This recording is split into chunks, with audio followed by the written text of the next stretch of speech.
All right, folks, sorry to keep you waiting there. Complicated business. We cannot get Rep's video to work, so I've been trying. We're trying to fix it throughout, but sorry for the late start, but welcome tonight to the Vince Dow Show, and coming up for you, we have the advertised debate. We got Red Eagle Politics in the house, Gen Z Right Wing in the house. It's going to be a great show. Sorry for the late start. Sorry for Rep's camera for some reason not working, but we will be with you shortly. Stay tuned, ladies and gentlemen.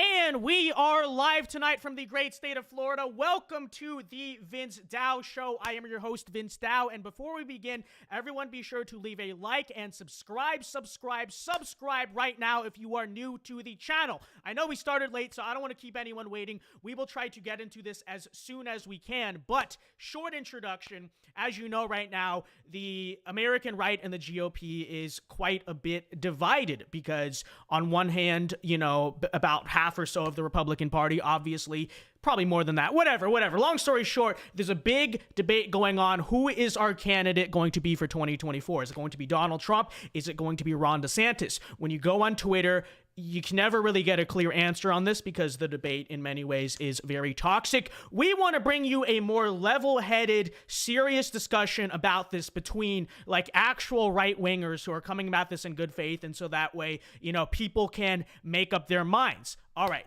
So, with that said, ladies and gentlemen, if you want to support the show tonight, and if you have questions or comments that you want read for our panelists, feel free to send in a super chat. We'll be checking them throughout the night. I'll probably check them first at the 20-minute mark, and then you kind of use the super chats and your questions also to help guide the debate. We're sort of do it like a town hall format, and so that's what we'll do. And then maybe the last 40 minutes or so, we will just read the super chats, and we can have the guests and the panelists interact. All right, with that said, ladies and gentlemen, without further ado, I know we're already running late. Let's introduce our panelists for tonight. So first off, we have representing the pro-Trump side. Right now, for some reason, he's being represented, as you can see, as the Skype logo. We're trying to fix it. We can't get his camera to work. It is very strange, but this is Red Eagle Politics, chat, okay? So if you guys see the Skype logo tonight, that is Red Eagle Politics. He runs the YouTube channel Red Eagle Politics, and which is a pro-Trump election analysis YouTube account with about 150,000 subscribers on YouTube. Big guy. What's up, Red Eagle? Good to see you. Good to see you. He can't see us. We're going to try. I'm going to try to work on it while they debate, okay, ladies and gentlemen? And then representing the pro-Ron DeSantis side, we have Gen Z Right-Winger. He runs an Instagram page with about, 30,000 or so followers, and is working on starting a YouTube channel at the moment. But what's up? Good to see you here, Gen Z Right-Winger. Good to be here, Vince. Glad to join y'all. Very awesome, guys. So, as we get started tonight, I guess while I try to figure out the rep camera situation and get that fixed, I'll let you guys kind of have at it with your opening statements. And so we'll start with you, Gen Z Right Wing, because I know, you know, obviously you're in like a more pro-Trump environment. I'll give you like the, you know, you get to receive here. And like I said, by the way, guys, tonight, I'm going to be moderating, so I'm going to try to stay as neutral as possible throughout this. But sort of elevator pitch, 1 to 2 minutes. Give me your case for why you think Ron DeSantis is the GOP candidate for 2024 from a right-wing perspective. What are your main reasons there? All right, I'll try to fix Rep's camera. Well, I mean, it's a pretty simple analysis of who is more effective as a leader and as a governing figure. Ron DeSantis has had a lot of wins while Trump kind of whiffs on a lot of issues. And I mean, Ron DeSantis is seen as the leader on a lot of issues. He's the one who he started the issue of the debate regarding trans kids in schools. He started the issue of the debate regarding pornography in schools. He's the one who is front and center on those. He is the one who is front and center on protecting parental rights. He was the one who is front and center on resisting COVID tyranny and resisting Fauci, who Trump never fired. He's the one who is front and center on many other issues, and he's just a better leader, and he's been more effective in securing victories for the GOP. And this is evidenced by what happened in the midterms, where he won by 20 points in a state that Trump won by 3.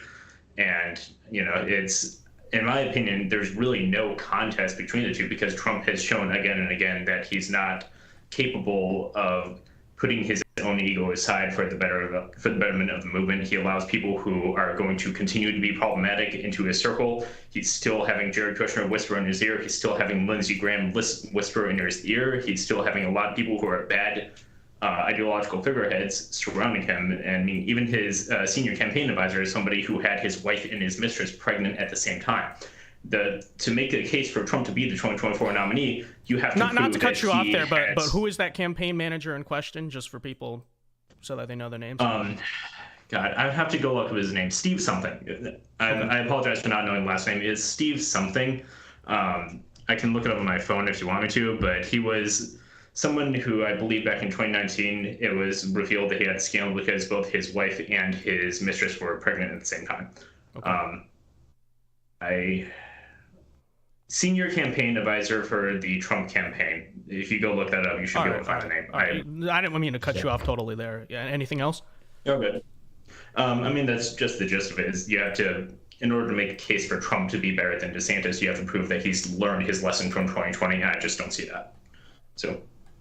All right, Red Eagle, your thoughts, your kind of elevator pitch case for Trump? Look at that, Mr. Producer skills. Look at that. Oh. Okay, I'm sort of kind of getting on the map there. Not really, but I mean, we'll take what we can get. It's better representation than the Skype logo there, but no, thanks for having me on. Of course. Basically, the pitch for Trump is pretty simple. I'm looking at two things. I'm looking at who would actually lead the country in a better direction at the national level, and I'm looking also at the ability to win a general election. DeSantis won in Florida by a decent amount, and I don't think his election victory should really be understated in the state of Florida.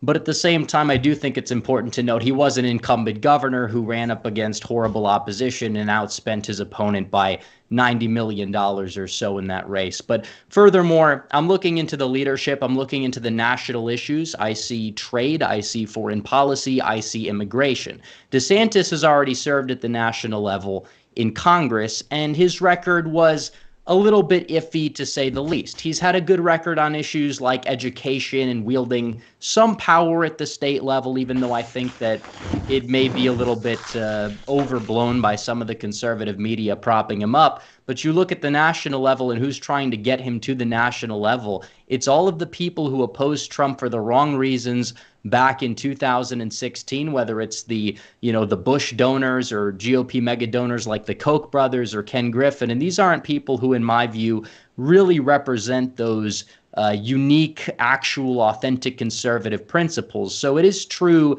that DeSantis has done some things at the state level. But in terms of the national level, going out there and really wielding power does take a much different path, especially when you have all of these people in Congress that are going to be pushing back against his agenda. And if we want to talk about who's been in his inner circle down in Florida, you have a lot of transient people there as well, while Trump has gotten rid of a decent portion of the more neocon types from his campaign. And a lot of them, ironically, now are backing DeSantis or trying to draft him to run. So that kind of gives the perspective of my view in terms of the Trump-DeSantis debate and why I still believe that Trump, while flawed here and there, still is the best option on the table for this election cycle.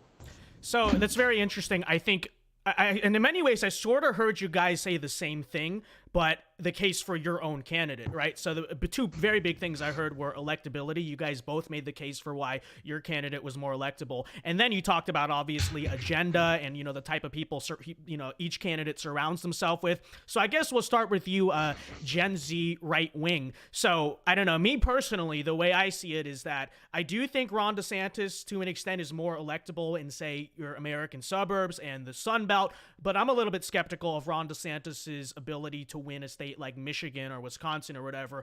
What do you think is the case for Ron DeSantis's electability when you look at the map as compared to Trump? Okay, so I'm going to answer a question you asked me 5 minutes ago before I answered this. The name of the campaign advisor is Jason Miller, so I apologize for not knowing that off the top of my head. I should have known that before I threw it out there, but his name is Jason Miller. He's the senior advisor on the Trump campaign. Anybody watching this, feel free to go look up the controversy I'm talking about. So to address the electability issue that you just brought up, again, I understand the case that Trump brings out rural voters in a way that DeSantis just does not. It's an open, I will admit, it is an open question whether DeSantis can make up the difference in the suburbs. You saw sort of, in 2012, you saw Mitt Romney had the white suburban vote because he was a very prim and proper figure who's seen as sort of palatable to those individuals. Trump traded in the suburban white vote for the rural vote.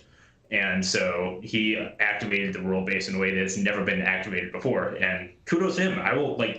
I'm happy to give credit to Trump where he deserves it. He deserves full credit for bringing into the fold in a way they never have been before.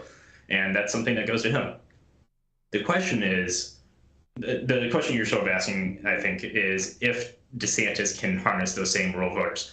I don't know. I don't know if he can. What I do know for an almost certain fact is that he can be more palatable to suburban voters in a way that Trump just is not. Okay, it's objectively true. If you look at the demographics from 2020 and even 2016, Trump didn't bring out the white female suburban vote in a way that DeSantis did in 2022 when he won his re-election margin, or when he won his re-election by an unprecedented margin in the state of Florida. I break down the math on this a little bit more on my own video that I do regarding DeSantis. I'm not going to go into as much detail here. I will go ahead and pitch that video over on my YouTube, Clawaz, if you want to go take a look at that real quick. But the math I did is basically you have about 700,000 people have moved into Florida over the past 2 years. Not all those people voted in the election, but let's assume they did. That would make up less than the difference between the Republicans and Democrats who moved in would make less than a 2% difference in DeSantis's 20-point victory down in Florida. So even if nobody has moved into the state of Florida, DeSantis would still have won by 18 points in a state that Trump won by 3. I don't see any reason that a 15% margin wouldn't translate to the rest of the country the way it did down there. Okay, Rep, in a second, I'm going to ask you, so obviously he said that the weakness, he admits that he doesn't really know Ron DeSantis is a little bit of a variable factor in terms of rural turnout. I want to ask you in a second about what you think Trump's suburban chances are, but first I'll kind of give you the chance if you want to respond in any way to what he just said.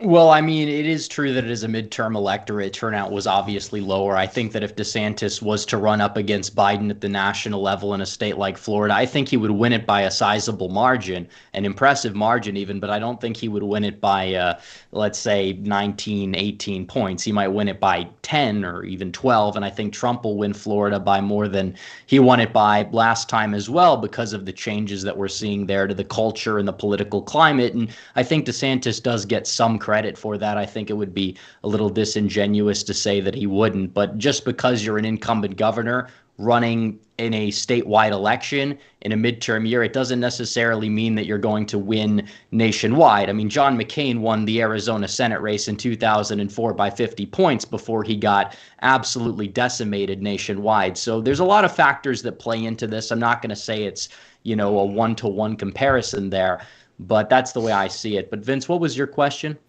So obviously if Ron DeSantis's kind of big question mark is, being able to appeal to the Midwest, the rural voters, how do you think Trump, in your eyes, is good for the suburbs? Because obviously that's been a concern with Trump is how is he going to win back the suburban vote?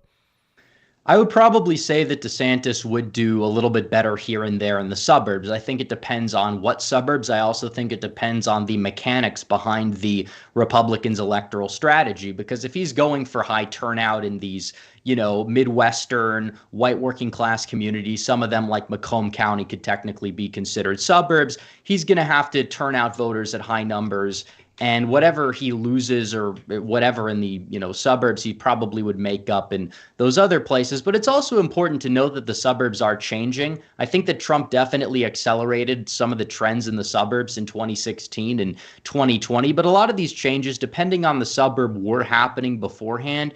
And white college-educated voters are the only like white sub-demographic that has a favorable view of Joe Biden. So it's not like they hate both Trump and Biden and then they're voting for Biden, but would vote for DeSantis if DeSantis is the nominee. DeSantis might do a little bit better than Trump there, but is it going to be enough to make a substantial difference? I don't know, because the suburbs have just vastly changed since the 1990s, the early 2000s, or even 2016. Really quickly, Gen Z, I'll give you like 30 seconds to respond, and then I want to move on to more like policy issues. So real quick. Yeah. Okay, so I just wanted to respond to this real quick by, I guess my best response would be pointing out the success of DeSantis' preferred candidates versus the kind of failure of Trump's candidates. So you have a lot of Trump-endorsed candidates over in Arizona, up in Pennsylvania, over in Georgia, who lost, while the candidates who are seen as being distant from Trump over in Nevada or again in Georgia won. I think the best single case of this is the Georgia split between Herschel Walker and Brian Kemp. Brian Kemp won the governorship by 7 points, and Herschel Walker lost. And one of those candidates was tied to Trump, and one of them wasn't. So I think that the sort of Trump effect brings down even good candidates like Carrie Lake. It brings them down in areas that they should be winning otherwise, because Trump is someone who energizes everybody to go out and vote, whether they are Republican or Democrat. And it's a 55-45 split. 55% of people don't like Trump, 45% do. Those aren't winning numbers in an election nationally.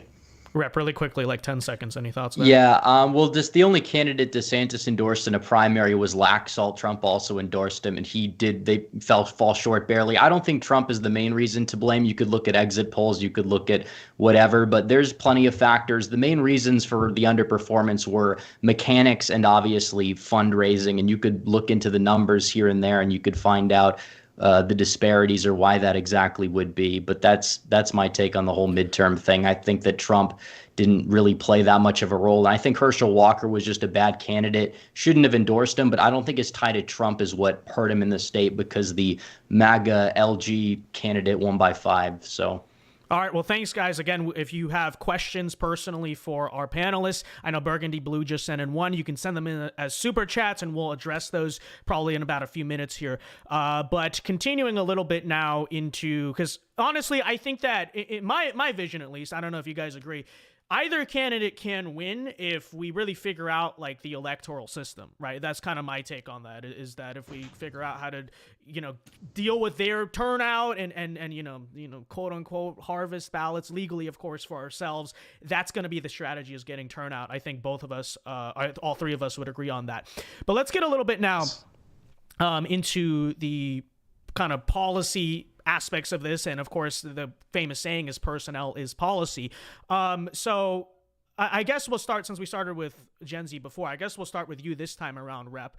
I think obviously Donald Trump made a lot of mistakes first term in terms of personnel, Fauci, Bolton, et cetera. What gives you confidence that the second time around that's not going to happen? Because I think someone like Gen Z right wing would look at it and say, well, he's still endorsing McCarthy. He's still putting up people like Ronna McDaniel, et cetera. How can we really have faith that Donald Trump is really going to be this big anti-establishment guy the second time around?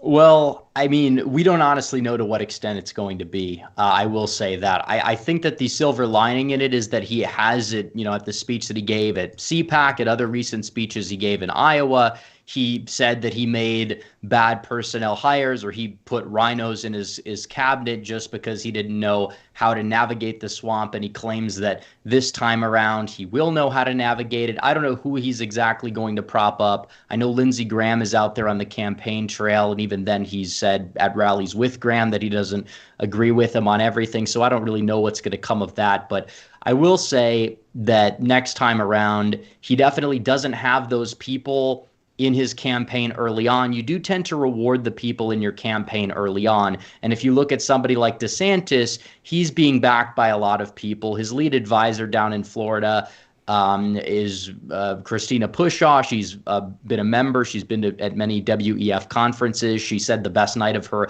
political life wasn't even the victory of her own boss. It was the Zelensky victory in Ukraine. So, I mean, you look at the people around each person. I think Trump made a lot of bad mistakes, but even when he put people like Bolton in his administration, he was getting praised for it at the time by Ron DeSantis, who was in Congress. So, I mean, you look into it and it's like a lot of the flaws that do apply to Donald Trump on this issue also tend to apply to DeSantis. And if he gets to the national level, what's to say that he's not going to act the same way without some of the added potential like outsider qualities of Trump? Go ahead and respond. Okay, so I'm going to take the sentence you just said and flip it exactly around from what I've heard the general standpoint be. A lot of the flaws that people say apply to DeSantis apply to Trump. So, you see people out here saying that Jeb Bush is endorsing DeSantis, or, Soros endorsed DeSantis. I'll address that one in a second because that is not what happened. People need to actually watch that clip. And I will be quite straight, I'll be fully honest, I do have hesitations about DeSantis because of the people surrounding him. I have concerns about some of these people. I would like to see him denounce the Jeb Bushes of the world. I'd like to see him denounce some of the people who have been less than great, who are coming out and speaking in favor of him, Paul Ryan, all these people. The issue, the irritation I take with people who in the Trump camp who are pointing this out, is that Trump endorses the exact same people. I mean, Trump has been in favor with every single person, every single one of them, that is being used to attack DeSantis right now. So we have people coming out and saying that Soros endorsed DeSantis because he called him crude and efficient, which is not actually what happened, by the way. Soros was attempting to criticize DeSantis with that. It's just that we see somebody being described as positive because we know that means they have the stones to go out and do what needs to be done. But, in 2004, Trump took $160 million from Soros's hedge fund to build his hotel. And they have been endorsing each other, or they have been investing with each other for decades. These people have connections going back for decades. So if you're going to try to say that a single statement from Soros is endorsing DeSantis, how about the fact that there have been hundreds of millions, if not billions of dollars of transactions between Trump and Soros? How about the fact that Trump endorsed Paul Ryan in 2016 when the Freedom Caucus was trying to primary Paul Ryan, get rid of him? How about the fact that to this day, Richard Grenell, Lindsey Graham, Jared Kushner, all these people are still speaking in Trump's ear. They're still in his orbit. They're still influencing his beliefs. How about the fact that he endorsed Kevin McCarthy when we had very obvious alternatives in Jeff Bezos? How about the fact that his people were polling for Ronna McDaniel in the RNC primary when she has proven herself to be an abject failure and not worthy of position in any way? Like, I will hear criticisms of DeSantis or some people surrounding him. I will not hear it from people who are saying that Trump is clean on the same front. So that would be my response to that. Rep, I'll let you respond, and then we'll check some of the super chats here and then continue. Yeah, basically, I personally think that the whole like DeSantis or Soros endorsed DeSantis line was kind of overplayed. It didn't exactly refer to what Soros actually said. That part is true. I will say in terms of Kushner being in Trump's ear, still to this point, I haven't seen anything recent. Trump has distanced himself from Kushner in 2021. I haven't seen anything of that recently. Obviously, like I said, you have people like Graham who are still like at an arm's length, who are still sort of endorsing him. But even back in 2016, he had people like Gingrich on the primary trail. He's had people that sort of are going to be a part of the establishment who sort of are just jumping on the bandwagon. And if he's going to tout them out as endorsements in primary states, whatever, South Carolina, that's an early state. If he's going to have them on the campaign trail, that's one thing. We'll see how he's going to impact policy or whatever. But like I said, the problem does exist in both camps. In terms of the Paul Ryan thing, Trump did endorse him in the primary, but his primary opponent turned out to be a complete nutcase who is I don't even know what he's doing right now, but it's probably not, if he actually won, it would have been very interesting to say the least. But in terms of the Ryan stuff, DeSantis said like Ryan, he was like a protege of Ryan. So, I mean, I agree this does kind of, in a way, go both ways to a large degree. But when you talk about the the origins politically of somebody like Ron DeSantis. He came up through the same establishment that now he sort of claims to rail against in these like focus group tested statements or whatever. And it's just like, yeah, I don't really see him as a better option than Trump at this point, because that's kind of what we're using as the barometer here. Is it Trump or DeSantis? Because those are the two primary options that we have. It's not like we're going to have a third viable option that's going to come around that's going to be better than both. But that's the way I see it. Okay, so in a little bit... We should all vote for Nikki Haley. In a little bit, it sounds like we're doing a lot of this sort of back and forth of like, oh, well, you know, this is true of your candidate too. In a little bit, I want to get more into like the vision and what you guys think the upsides of each candidate are. I think that'd be a little bit more useful than kind of just like the back and forth. Hey, you. But before we do that, I do want to check out some of the super chats. I know we got some questions here. Again, if you have questions for our panelists, you can send them in. Also, let's get to 100 likes. Come on, 91 likes. Let's get to 100 likes, chat. But Burgundy Blue for $5. Thank you very much. God bless you. Burgundy Blue says, since they are becoming an increasingly important demographic for winning elections, which candidate do you think appeals more to Hispanic Americans, and I presume why? Each of you guys want to take 30 seconds there? Yep. Well, I mean, that's pretty much indisputable. Ron DeSantis is somebody who has harnessed the Cuban vote in a way that no Republican candidate has in history. Whether that translates nationwide, I don't know. I will say Hispanic. I heavily agree with that statement that Hispanics are becoming an increasingly important demographic for Republicans to win. The current trends indicate they're going to be more conservative than white people in 20 years or so. So we do need to look at who is able to harness that vote. It's still an open question because sort of this emerging debate of who is more palatable to Hispanics, Trump or DeSantis, is brand new on the table. Hispanics have only become conservative in the past 4 years, if not the past 2. So it's hard to say which candidate would do better with them. Current election data, current victories indicate that Ron DeSantis is going to do a bit better with them, but who knows? It's an open question right now. It's hard. It's hard to answer. Rep, your thoughts? Yeah, I mean, you could really say it could be about the same. That's another question mark that we don't know. I think in South Florida, DeSantis has definitely galvanized the Cubans, the Venezuelans there. I think Trump showcased his ability to turn out the Tejanos in South Texas in 2020. But in terms of like Arizona, Nevada, those are going to be the states that are going to be decided by razor thin margins. I don't know if one would have more of an advantage over the other, because a lot of those demographics tend to be Mexican Americans more so than Puerto Ricans or Cubans or Venezuelans, which are the demographics that DeSantis had the advantage with, or the South Texas Tejanos, which Donald Trump had the unique advantage with and did better than the Republican candidates that ran there in the midterms did. So, all right, thank you guys. Ollie for $2, thank you very much, says Ron DeSantis all the way. Thank you for the 2.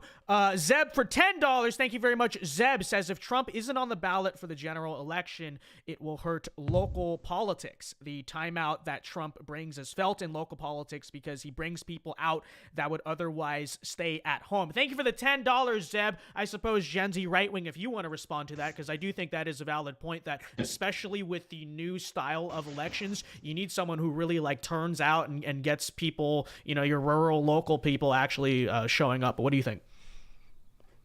So my response to that is the same as what I said before. Trump brings out everybody. He brings out Republicans and he brings out Democrats. Everybody wants to come out and vote either for him or against him. The problem with that is that Trump has somewhere between 45 to 48% support in this country and somewhere between 52 to 55% opposition in this country. So if you have, I'll go the generous end of that. If you have 52% of the people voting against us all the time and 48% of the people voting for us all the time, that is not going to be going in our favor. So you have to have somebody who wants to make our people come out and vote without making the other side come out and vote as well. And Trump is too polarizing to not energize the other side. Zeb for 2 says turnout. Oh, he spelled turnout wrong, I suppose. Jennifer for $5, thank you very much, says, is it a case of there's just no one who can really be endorsed that really has their hands clean of the swamp, etc.? I mean, I think both would say that is true to an extent. But thank you for the $5, Jennifer. All right, let's move on here. And then in about 10 to 15 minutes, again, I'll check the last super chats and we'll call it a night. But So it sounds like we've done this a little bit of like back and forth, like I said earlier, the finger pointing, no, you, no, you. I want to talk more about the visionary aspect of each candidate. And I suppose I'll kind of let that be a little bit of an open floor because like I don't know where you guys want to take it. But I guess, Rep, starting with you, like what is visionary and forward thinking about Trump and what's your vision of a Trump White House that you think DeSantis just won't have as in a DeSantis White House? Well, I think it comes down to, again, foreign policy and trade and issues like that. I mean, you could point at some of the new innovative policy that Trump has released in terms of his videos or whatever. And I think that, he's talked about like a baby boom, doing what Orban's done over in Hungary to a certain extent, which I think that is something that kind of came out of left field and surprised me.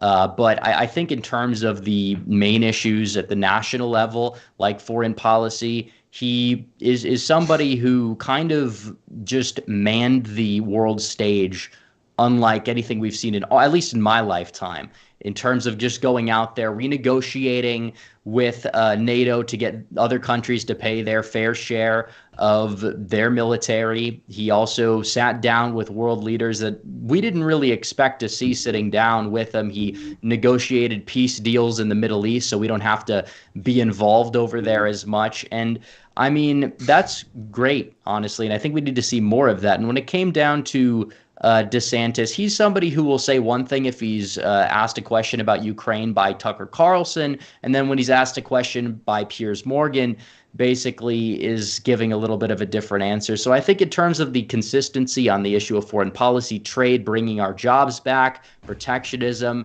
is somebody who has opposed tariffs his entire career, even back when he was a Democrat. Immigration, he has somebody who wants to pass through the RAISE Act. We haven't really seen much from his potential opponent on that issue as well. So, I mean, I'm looking into all of the issues here, and I see him leading in pretty much every single one other than state level educational issues, which he's now been pushed to the right on a little bit in recent statements that he's made. So, and I guess you can thank DeSantis for that. I'll let you respond really quickly, Gen Z, but then I want to hear sort of your visionary pitch for a Ron DeSantis White House. Okay, well, I mean, I'm just going to go straight to the visionary pitch for Ron DeSantis. Because that is going to be my response. So my thing with Ron DeSantis is that he is somebody who thinks about the future. He is somebody who sits here and he doesn't just try to get policy wins in the now. He doesn't just try to, get a good tax cut for now that is going to be repealed in the next administration. He's somebody who lays the foundation and lays the groundwork for us to secure our future for a generation or more. Okay, it is because of his work that Florida is now a safe red state, at least for a generation, maybe well beyond it. He is somebody who goes out and he looks to, where are we going to be 3 generations from now? What are our great grandkids going to be experiencing? He is somebody who goes out and, protects the environment, which this is actually something that, this is one of the things that first drew me to him, is that he is very environmentally sound, protecting the Everglades, addressing the red tide, addressing many different issues that have afflicted Florida. He allocates funding to ensuring that our natural world, God's creation, is protected from sort of the predation, the changes in the world going on. And he's somebody who ensures that our kids are going to be growing up in a world where forests still exist. He is somebody who ensures that infrastructure is going to be sound. I mean, whenever the hurricane hit, we saw destruction across the state of Florida, and you had these massive bridges that were torn apart by the devastation brought by the hurricane, rebuilt in 3 days because he had the forward-thinking vision to ensure that funding was allocated and that people were in place to ensure Floridian residents were sheltered from the worst impacts of bad infrastructure, and it just didn't happen. The entire state of Florida was recovered in a matter of weeks. And I think the single most important issue to me, as someone who considers myself, first and foremost, I am someone who, cares about family values. I'm someone who cares about, are my kids safe? Is the family that I want to have someday going to be growing up in an environment that's safe for them? First and foremost, he is somebody who protects families. He is somebody who protects parental rights. He is somebody who protects kids. This is the issue for him. The issue is going into schools, ensuring that the indoctrination of kids is not happening, ensuring that he is writing curriculums that are actually pro-America and teaching kids not to hate themselves. I mean, you saw he partnered with Hillsdale College to draw up an unprecedented curriculum, and that is now being promulgated throughout the state of Florida because he wants to ensure that kids are being taught the accurate history of America, both the good and the bad. And he is somebody who goes out and ensures that parents know what their kids are being taught. He is somebody who ensures that parents have the first and foremost say in what their kids are being and what is going through the schools. And the primary difference between Trump and DeSantis, one last thing and I'll let you respond. The primary thing between Trump and DeSantis is that DeSantis has shown his commitment to his own family, whereas Trump is somebody who has had 3 wives, cheat on all of them, and kind of uses his kids as props. DeSantis is somebody who, when his wife got sick with cancer, he took up time off from being the governor of Florida to make sure that she was safe and make sure that she was cared for.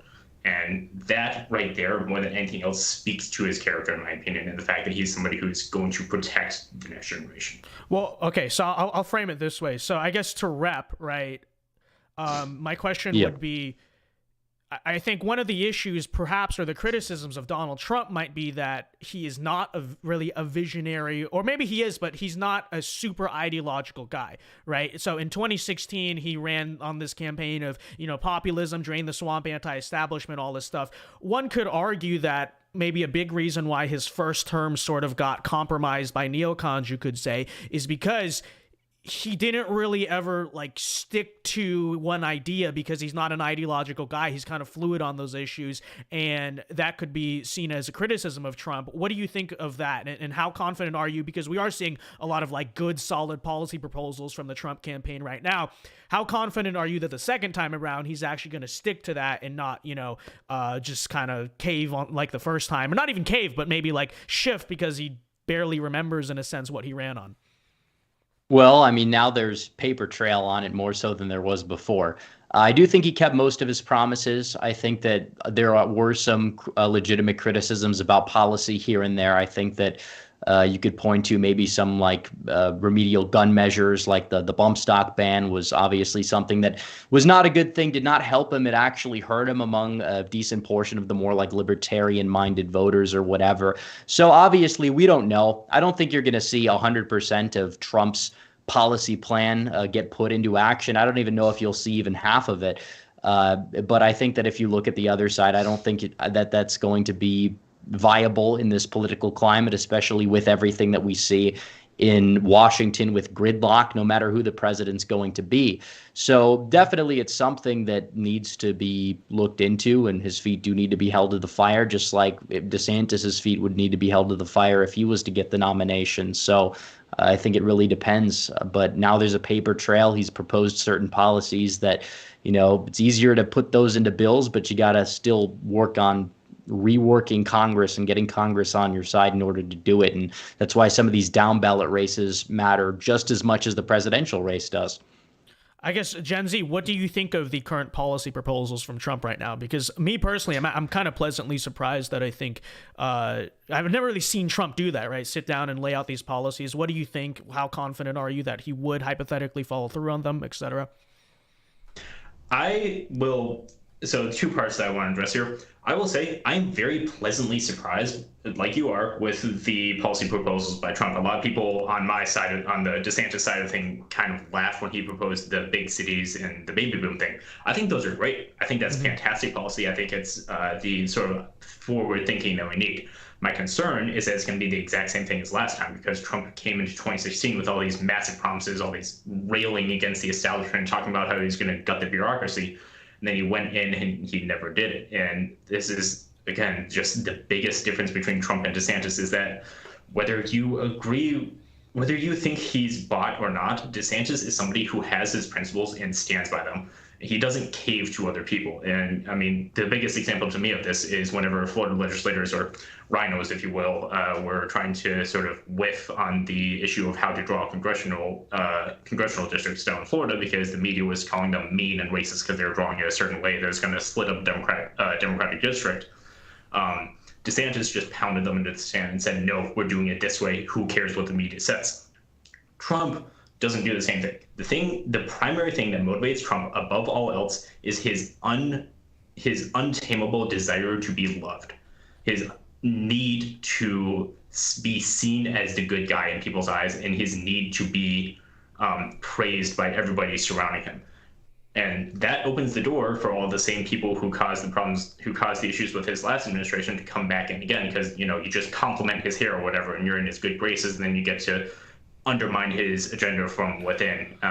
And I don't see DeSantis caving the same way. Well, I guess here's just to play devil's advocate. What I would say on the DeSantis front is that, in Florida, it's very easy when you're the governor of one state to kind of, keep all the outside interests out. My concern with DeSantis is that on January 21st, 2025, we both admit there are some, questionable entities backing DeSantis's campaign or whatever. What happens when they come in all asking political favors? How confident are you that DeSantis can look people like, all the National Review, DC types, etc., on January 21st and say, you're not coming in my cabinet, when they presumably would have been like the first backers of his campaign?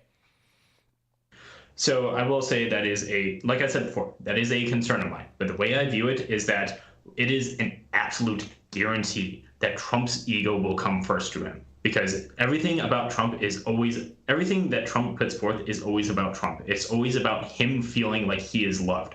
And so I feel like we essentially have a guarantee that all the same people will be able to say nice things to Trump and get political favors from him. With DeSantis, it is a toss-up. There's a chance that he caves to these people, but there's also a chance that he holds his backbone, and there's a chance that he has a spine and tells people, no, we're doing this my way, or you're not going to be in this at all.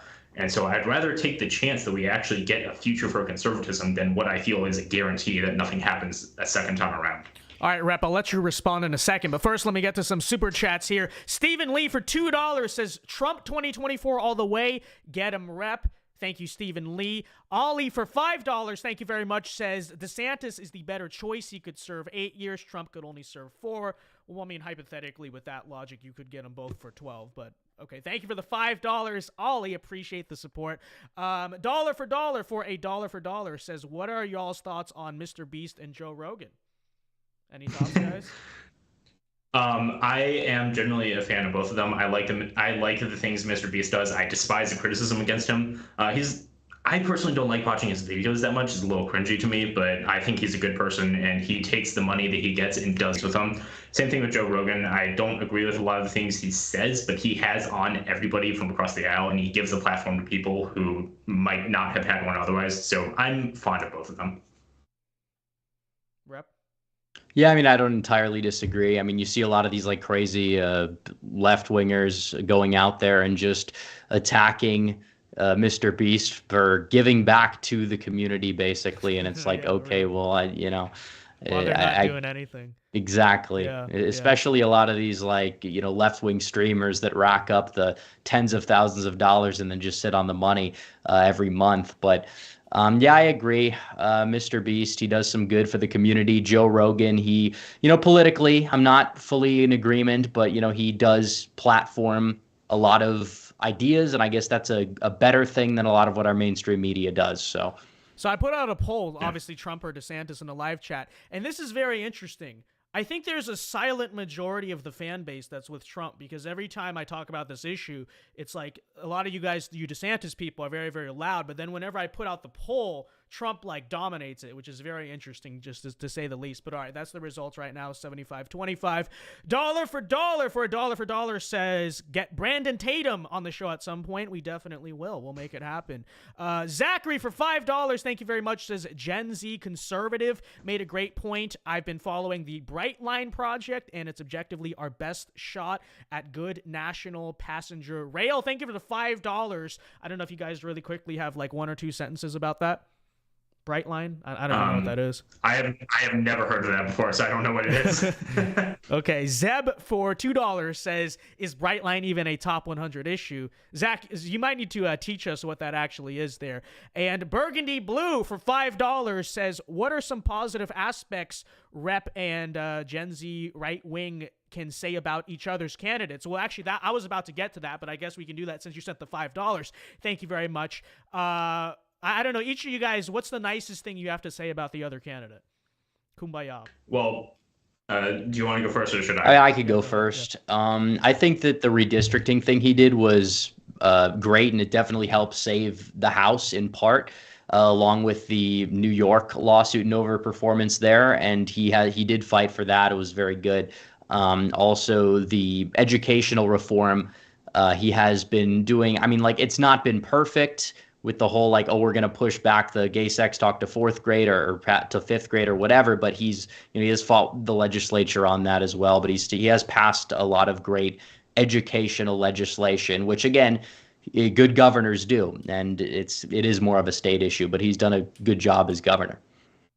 Yep. So my praise for Trump is the same as it's always been. He deserves nearly sole credit for the new wave of populism that has taken over the right. I mean, I think that all three of us here on this panel, even though we agree on the candidates issue, I think we agree on like 90% of issues. And, the things we don't agree on are going to be very small technical issues, this policy here, or, this tax cut here. But overall, Trump deserves pretty much sole credit for waking up the new right, for waking up the populist wave that was necessary to keep conservatism going. Because, for decades, if not generations, we just sort of had this sort of libertarian conservatism where the biggest issue is tax cuts. That's not what wins elections. That's not what shapes the future of the country. And Trump brought in these people who are willing to stand up and say, no, we are going to stand against the left, not just stand on one minor issue. He introduced issues which has never really been talked about before. He introduced the idea that we actually need to value something other than just standing against the other side. Well, I think that's what's interesting about this debate is that we are relatively ideologically aligned, and so it's interesting. We're kind of like making the same case, but for each respective candidate. But let me check. I think we got one more super chat here. MG for $5 says DeSantis is a rhino with zero personality or charisma. There is no comparison regardless of Trump's first term. Bolton would be better than Ron. It's a big statement, MG, for $5 that John Bolton would be better than Ron DeSantis, but any thoughts? Rep, I'll let you respond. Yeah, I disagree with that statement. I mean, whatever you think about DeSantis, I think, he'd be objectively better than pretty much every other potential contender that they've thrown out there, like Haley or especially Bolton, who voted for Joe Biden, I believe, and that's a non-starter right there. Well, thank you for the $5 still, regardless, MG. God bless you for that. Zeb for $2 says, whoa, Bolton, that's a stretch. I agree. That's a bit of a stretch. That's a bit much. But, okay, really quickly, we got about like 14 or so minutes left on the debate. I know there's this one topic that was brought up about like the morality. I guess I'll let Rep kind of respond to what was said earlier. What do you say to Gen Z right-wing's claim that like Ron DeSantis represents, in a personal way, social conservatism better than Donald Trump? Well, I mean, if we're talking personal lives here, a lot of people on the left had used the example of, oh, well, even like Biden has a better family intact or Obama has a better family than Trump. I mean, Trump has an unorthodox family situation. He is on his third wife. He had a unique rise to power. There's really no doubt about that. But I don't really see how that's fully relevant in terms of leading the country or guiding it in the right direction. I mean, Trump did get a lot done regarding social conservatism single-handedly because of him. It's the reason why we were able to overturn Roe v. Wade, which is something that I don't think a lot of people anticipated would be possible to do in our lifetime. So, I mean, it is true that he has an unorthodox family history, but it's not necessarily the number one relevant issue to me necessarily. So, any response? Any thoughts? Yeah, so I will say there are two issues where I give heavy credit to Trump because he was nearly perfect on those issues. Those two issues are his foreign policy and electing judges. So the latter one is the one that's relevant here. Electing judges, selecting good judges, he had really, really good instincts on that. I will give him credit for that. His people selected a lot of good replacements in the judicial system and reformed it for a generation to come. But I don't think necessarily that, the fact that he elected good people to the Supreme Court is indicative of, wider social conservatism. Because, again, like this is like it's like the debate going on right now about whether he's going to be arrested or not, which I actually would like to talk about that in a second. But like Sure, you're right. I don't know why we didn't bring that up, but go ahead. Yeah, like this whole issue is rising because he paid off a hooker essentially who he had sex with while his third wife was pregnant with their son. And, if we're standing here for conservatism, we're standing here for God-given values, we're standing here for the right of the family to exist in the nuclear family. I don't think a guy who cheated on all three of his wives is the one to represent that. I don't think that somebody who doesn't actually care about family values is somebody to represent the movement that is supposedly prioritizing family values and prioritizing the next generation. Okay, last 10 minutes here. Brendan Crespin gifted 1 VinceDao membership. Thank you very much, Brendan Crespin. Zeb Boykin for $5 says, I'll vote for any candidate regardless if they ban interest. Regardless of party, if they ban interest. What type of interest? Like usury? I suppose I'm not sure. Brandon Crespin also gifted another VinceDao membership. Thank you very much there. Okay, so we talked a little about morality very quickly, which it's not a small thing, but you know what I mean. We do need to talk about, you're right, in the last 10 minutes here, the Trump indictment situation. So I guess to both of you guys, I think we both agree this is a very political witch hunt, etc. Do you think it's a positive sign for Trump that this is happening? Like it's going to help him? Do you think it's negative? Do you think it's disqualifying? Rep, what do you think first off? Well, I think definitely ahead of the primary, you could even say it's a gift because it really is energized a lot of support behind him. He can use it to his advantage. He can demonstrate that he's still the largest threat to the system, and he could use it to his advantage down the stretch. I don't think it would hurt him in a general election. I also don't think it would really help him a lot either, other than energizing his base, which still could be a net positive. But it's total nonsense. And you look into the actual facts of the case and what they are trying to do here, and they're trying to make something that's not even a criminal case, would be like a civil case more so, or like a misdemeanor, trying to just blow it way out of proportion so they could put him in handcuffs and arrest him because they think that would prevent him from running for president. It actually wouldn't, even if he was even tried and put in prison, which obviously is not going to happen. But in this day and age, you really never know. But they're trying to get him on something so they can get him out of the political arena, because they know that if they can do that, all of the good things that he brought to the Republican Party, like the populist energy, would essentially be a lot easier to purge with him not in the picture. All right, really quickly before you reply, I got to cut you off here. We got a $50 super chat from Z3 Music Official.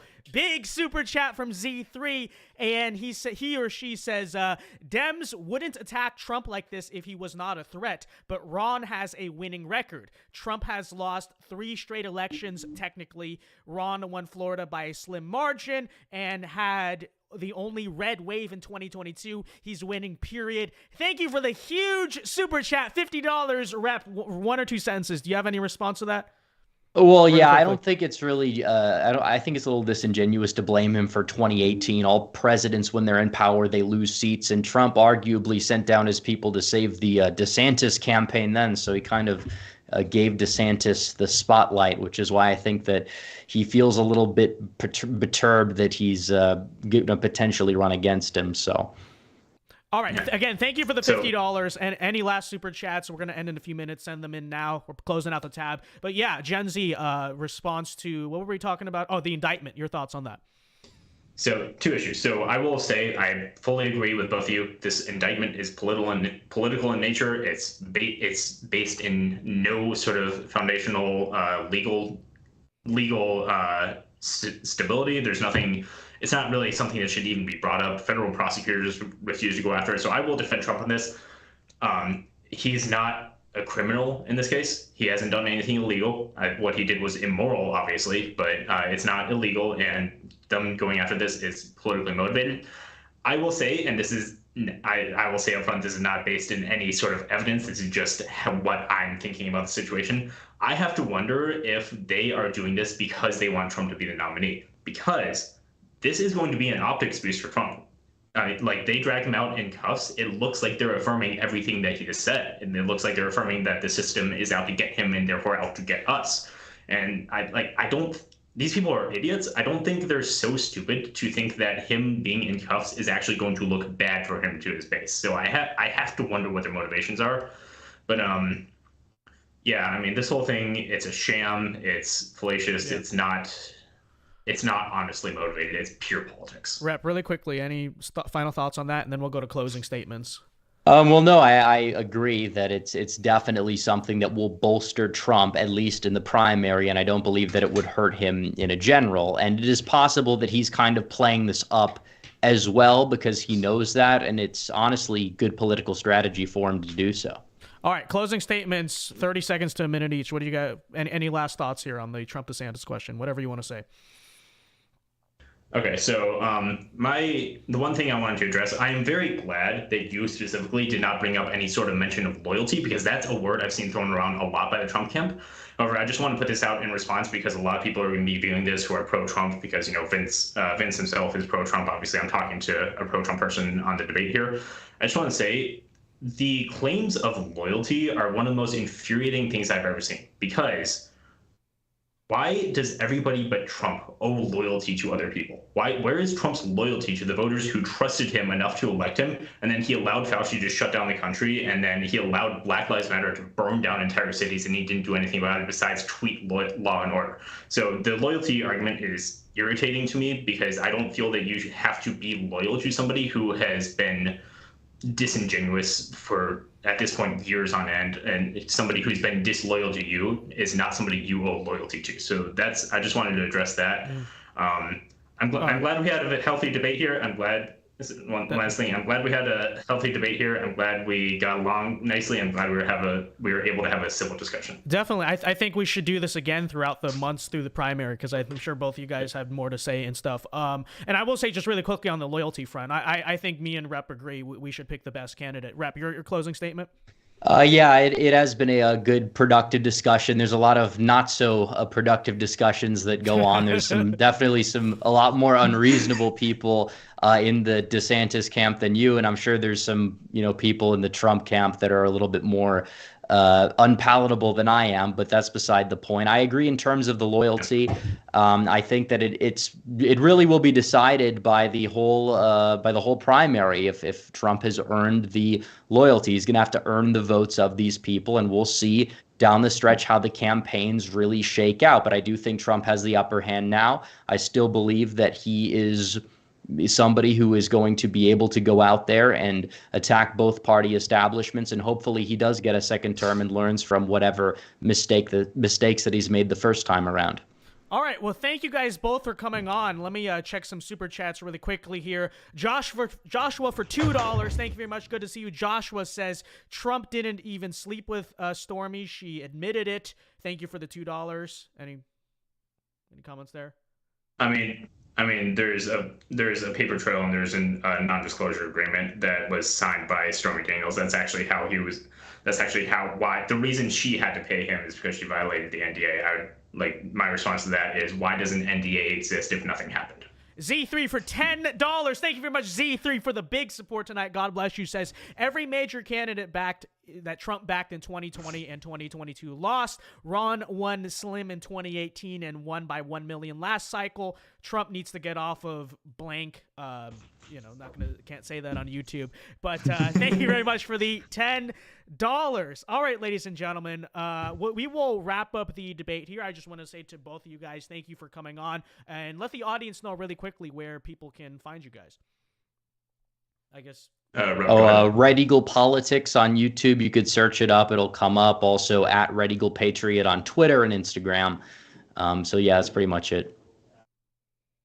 Okay, so I do two different accounts on YouTube. My username is Clawroz, CLAWROZ. Right now, I only have one video. Perfect about this because it's my case for why Ron DeSantis should be the nominee. So everybody, feel free to go and watch that video.